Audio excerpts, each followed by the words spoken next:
Hey everyone, welcome to the KE Report and another daily editorial. Chatting with Dave Erfle, founder and editor of the Junior Miner Junkie.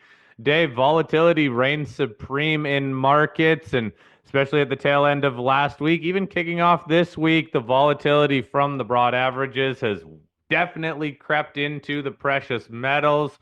Gold was on a tear higher and has given up a few $100s. The gold stocks, silver stocks also gave up a fair bit of their gains, not to the same extent as the broad averages, the US markets. And silver, boy, oh boy, silver was up, I believe, over $35 in around there. Now it's under $30, all in what feels like a blink of an eye in this, again, just volatile market. So, Dave, let's start with silver because look, silver was doing pretty well. It even had a near term breakout late last month, which was just a couple weeks ago, and now it's under $30. It's fighting with that $30 level, but boy, oh boy, what a swing. That is what we see in that smaller market that is silver. But Dave, break down your take on silver and now it being under $30 an ounce. Yeah, the silver market really interesting, right? We had silver close to 35, was going to break out. All the stories, silver squeeze 2.0, right? Start stacking your silver and help silver break out above 35. You should always be wary when you hear things like that. And the silver price had gotten close to $35 an ounce. It was above its upper weekly Bollinger Band. And in 3 days, silver corrected 17% to test its lower weekly Bollinger Band around 28.50 yesterday. So that was a really short, sharp move down. And the copper price, same thing. Silver corrected 17% in 3 days, but copper corrected 25% in 3 days. And of course, the gold stocks are tied pretty much to the silver price more than they are to the gold price. It was interesting. We had on Thursday the gold market and the gold stocks were doing their job when there was a selling in the stock market started to break down from their bear flags from the S&P 500 and NASDAQ bear flags below their 200-day moving average. I mean, they're basically telling us that the stock market was about to tank, and that's what was happening on Thursday, and gold stocks did their job, right? They opened up at their breakout levels, and then they were immediately bought while the stock market continued to go lower. But then on Friday, deleveraging sat in and margin clerks started to call. So in a deleveraging event, everything gets sold. We had extremely high volume. We had the S&P 500 and the NASDAQ go into bear market territory, and gold stocks and silver stocks got sold, and silver got sold all right along with the stock market. But gold did its job, right? Gold was still holding up above $3,000 an ounce, came back and back tested $3,000 an ounce today, but then sold off again. So it's really interesting how this market's shaping out here. Yeah, Dave, and the gold really has done its job. It hasn't even corrected 10% yet, so it's still at a pretty good level. But you had made the point on our show, and maybe let's circle back to this, that maybe the silver price and the gold and the silver stocks were kind of indicating that the moves weren't going to stick because there was no volume showing up in them. Do you think that they kind of were signaling ahead of time that we needed, because we were already saying things were overbought, they needed to take a pause? I don't think anybody wanted to see this kind of pause, but we did finally see the volume show up, Dave. On Friday, the volume was there. So what do you make of it? Yes, I mean, I've been warning my subscribers for the past couple of weeks. Hey, we're probably going to have a shakeout here, and I said that as Q2 starts, we're probably going to have a healthy correction of outsized gains in the gold space. But I didn't expect it to be that quick. And I mentioned that those breakout levels were going to be tested.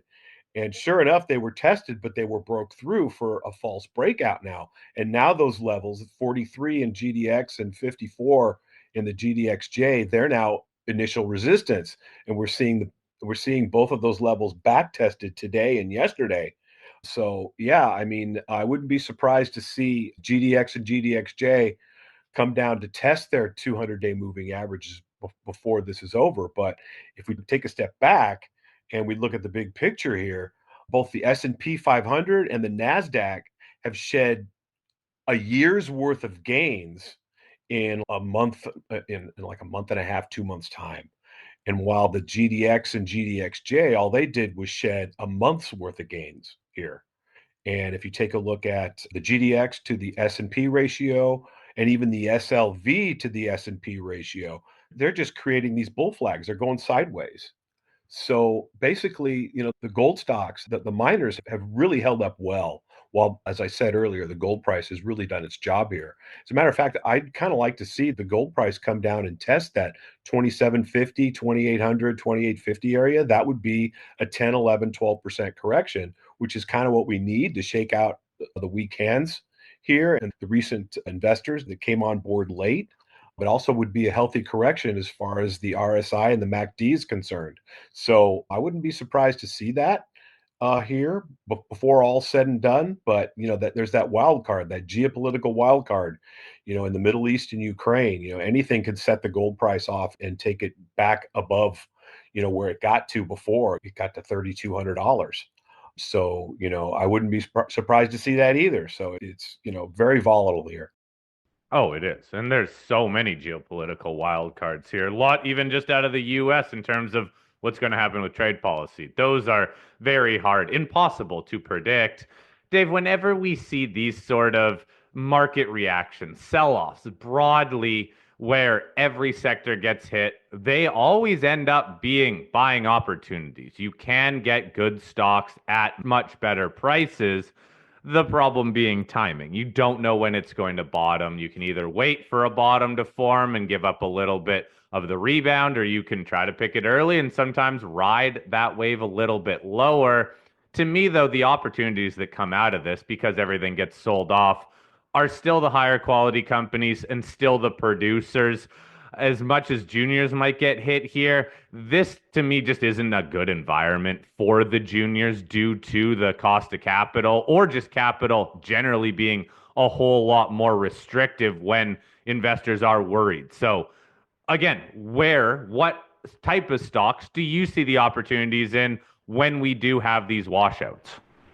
Yeah, the opportunity is in a lot of these juniors that are late stage, especially the ones that are already fully financed to construction. They've already got all the cash necessary to build the project, or they're close to getting it. And those are the companies I like. And those are the companies that are in my portfolio that have really held up well. There's one, Montage Gold, with they're fully financed to construction. They're in the process of constructing right now, and the stock pretty much yawned at this correction. I mean, it might even be in play here for a buyout. So look at companies that are close to being fully financed. They've got the strategic partners in place, and they're in the process of doing that, or they've just put out a definitive feasibility study. The numbers are really good, and they're looking for a finance package. But anything that is not cashed up into 2026, be wary of those, because they're going to be looking for financing. And if their stock price is still on the low side, then it's going to cost them a lot of dilution. But there's several companies that were really smart, and fortunately, I hold those companies. They announced financing packages right before this sell-off took place. They have very savvy management teams that saw the gold price, saw the sector getting really overbought. So they pretty much went out and did some financing deals, and they were smart to do that. They're fully cashed up now into 2026. So look at companies that have done that, especially if they were able to finance without a warrant. That's very attractive to shareholders, and it's very attractive to the market. Yeah, Dave, we've talked to a couple companies that were just thanking the mining gods that they had done the financing in March, not waited till April, or if they did it earlier this year, and especially in that rising price environment. So the companies that are cashed up, always a good thing. Now, let me ask you, with the sentiment having turned a little more sour over just really the last 5 trading sessions, it's interesting how everybody was very jacked up about Q1, the gold production being solid, but companies probably putting out record revenues and record margins. And it was really going to be the best quarter the gold sector has ever had. And now it's been overshadowed by these macro events. Do you think when the results start coming out in a couple of weeks, nobody gives a rip because things have pulled back now? Or could people do a double take and say, wow, I forgot how well the gold producers actually did in Q1? Yeah, I mean, that's pretty much a lagging indicator, right? I mean, that quarter's already over.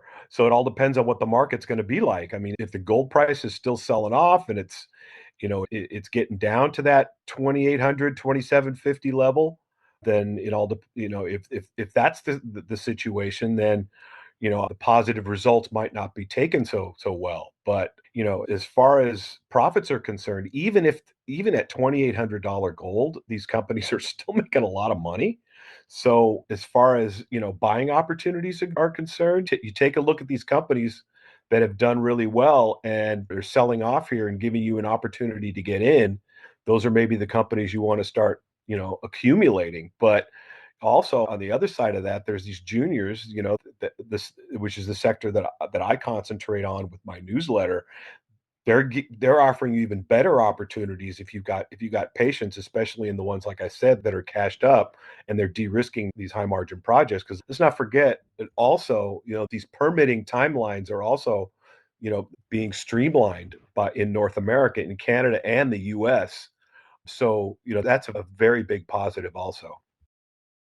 There are still a lot of positives out there for this sector, but again, we just don't know how long this fear that's in the markets is going to last. And again, it can drag down really every sector out there.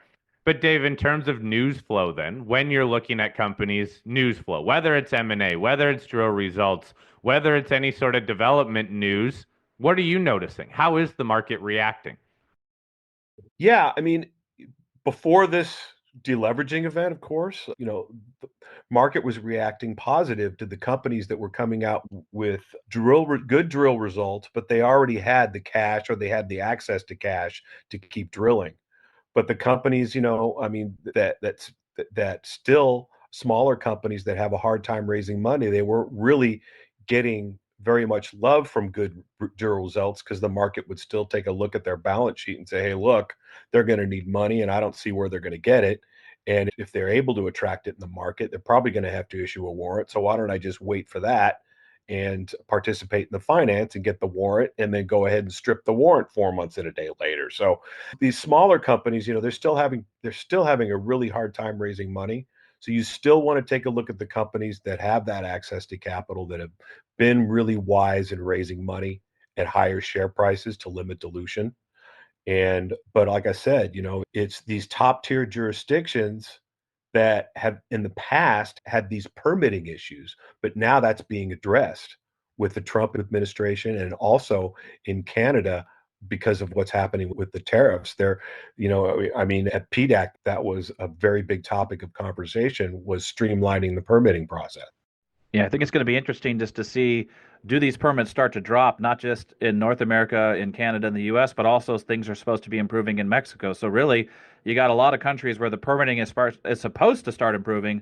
Let's see what actually happens. I want to weave in a quick question though, just on M&A. With a pullback in the sector, with some stocks crashing harder than others, with juniors sometimes falling more than the producers, is this a time where the producers may use their paper to acquire some of the juniors? We've seen a couple of small transactions lately, but I just wonder, do you think we'll start seeing companies that maybe didn't get the Newmont handouts from their divesting finally make some moves on some of these juniors? Yeah, I mean, people I talked to, the deal room was really crowded on those Newmont mines that they monetized. There was a lot of people in the deal room and all those mines that they sold. And we've already started to see it this week. Wesdome acquired Angus Gold. It's a very small company that they already had a strategic investment in. And and Wesdome went up on the news, and Angus, it was a huge premium. It was up 65% on the news and on a 59% premium. So I expect that to continue. Absolutely, yeah. I mean, especially with some of these companies that already have that strategic investment, they'll go ahead and take over the rest of the company.